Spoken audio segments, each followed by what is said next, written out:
بسم اللہ الرحمن الرحیم۔ شب معراج کی رات حضرت رسول خدا صلی اللہ علیہ وآلہ وسلم جنت کی سیر کر رہے تھے تو آپ صلی اللہ علیہ وآلہ وسلم نے ایک حور کے رونے کی آواز سنی تو آپ نے حضرت جبرائیل سے پوچھا کہ اے جبرائیل، یہ کون رو رہا ہے؟ جب جبرائیل علیہ السلام نے پاس آ کے دیکھا تو کیا دیکھتے ہیں کہ ایک حور رو رہی ہے۔ تو جبرائیل علیہ السلام نے اس حور سے فرمایا کہ اے حور، تم نے اپنا یہ حال کیوں بنا رکھا ہے؟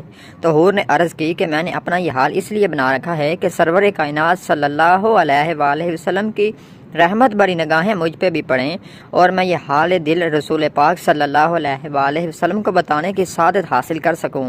تو جبرائیل علیہ السلام رسول خدا صلی اللہ علیہ وآلہ وسلم کے پاس آئے اور حور کی یہ بات رسول خدا کو بتائی تو رسول خدا صلی اللہ علیہ وآلہ وسلم نے اجازت دے دی۔ بس وہ حور رسول خدا صلی اللہ علیہ وآلہ وسلم کی خدمت میں حاضر ہو کر عرض کرتی ہے کہ یا رسول اللہ تعالیٰ نے مجھے جنت کی حوروں میں حسن و جمال کی ملکہ بنایا ہوا ہے۔ اگر میں بے نقاب ہو جاؤں تو دیکھنے والوں کی آنکھیں حیران ہو جائیں اور جنت میں دوپہر کا اجالا ہو جائے۔ تو رسول خدا صلی اللہ علیہ وآلہ وسلم نے کہا کہ اے حور، پھر تم کیوں رو رہی ہو؟ تو وہ حور کہنے لگی کہ یا رسول اللہ، ایک دفعہ کا ذکر ہے کہ اچانک میرے دل میں خیال آیا کہ بروز قیامت ہر حور کو کسی نہ کسی جنتی شخص کے حوالے کیا جائے گا تو میرا بھی کوئی ساتھی ہوگا۔ بالآخر میں نے اللہ پاک کی بارگاہ میں دعا کی کہ اے میرے اللہ، تیرا بے حد احسان ہے کہ تو نے مجھے حوروں کی ملکہ بنایا ہے۔ اب میری ایک خواہش ہے، اسے بھی تم پورا کر دے کہ جنت میں میرا جو ساتھی ہوگا وہ کون ہوگا، وہ کون سی ہستی ہوگی جس سے جنت میں میرا نکاح ہوگا۔ بس اللہ تعالیٰ نے میری دعا قبول کی، رحمتوں کا دریا جوش میں آیا اور میری التجا قبول ہوئی اور حکم ہوا کہ اے حور، جو سامنے آئینہ رکھا ہے اسے ایک نظر دیکھ لو تو تیرے ساتھی کی جھلک تمہیں نظر آ جائے گی۔ تو وہ حور کہنے لگی کہ یا رسول اللہ، جب نظر دیوانہ آئینے کی طرف پڑی کہ اپنے ساتھی کی جھلک دیکھ سکوں تو نگاہیں اٹھتے ہی دل پر ایک بجلی سی گری اور آرزوؤں کا سارا تصور جل گیا۔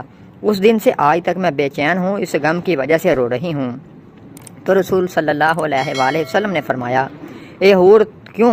تو وہ حور کہنے لگی کہ میں نے آئینے میں دیکھا کہ ایک سیاہ فام کے ساتھ میرا جوڑا بنایا گیا ہے، لیکن میرا اس کے ساتھ جوڑا کیوں بنایا اور میں کس طرح اس کے ہمراہ زندگی گزاروں گی؟ تو رسول اللہ صلی اللہ علیہ وآلہ وسلم نے مسکراتے ہوئے پوچھا کہ اے حور، اپنے ساتھی کا جو سراپا تم نے آئینے میں دیکھا ہے اس کے بارے میں کچھ بیان تو کرو۔ تو اس نے عرض کی کہ سر سے پاؤں تک مجسمہ سیاہی، اس کے موٹے ہونٹ ہیں، چوڑے دانت ہیں۔ تو جیسے ہی حور نے اپنے رفیق جنت کا حلیہ بتایا تو سرور کائنات صلی اللہ علیہ وآلہ وسلم نے فرمایا تو نے جو سراپا بیان کیا ہے وہ تو میرے پیارے بلال کا ہے، ایک عاشق رسول کا سراپا۔ ایک وفادار کو اپنی بدقسمتی کا شکوہ کر رہی ہو، تمہیں معلوم نہیں کہ بلال میرا عاشق ہے؟ میں نے اپنے پلکوں کے سائے میں پناہ دی ہے اسے۔ میرا بلال اتنی شان والا ہے کہ بروز قیامت اس کے جسم کی سیاہی جنت کی حوروں کے رخساروں پر تل بنا کر تقسیم کر دی جائے گی۔ وہ ایسا عاشق ہے کہ اس پر عشق ہی کی وجہ سے پرسائش نے منہ پھیر لیا۔ اپنے حسن و جمال کا اتنا تکبر نہ کر، ہو سکتا ہے تو 70,000 نقاب الٹ کر میرے بلال کے سامنے آئے، میرا بلال تجھے ناپسند کر دے۔ رسول خدا صلی اللہ علیہ وآلہ وسلم کا یہ فرمان سن کر حور چینخ اٹھی اور عرض کرنے لگی مجھے وہی بلال پسند ہے، میری خوش نصیبی تھی کہ سرور کائنات صلی اللہ علیہ وآلہ وسلم کا عاشق میرے حصے میں آیا۔ بس رسول خدا صلی اللہ علیہ وآلہ وسلم نے اس کی معذرت کو قبول کیا۔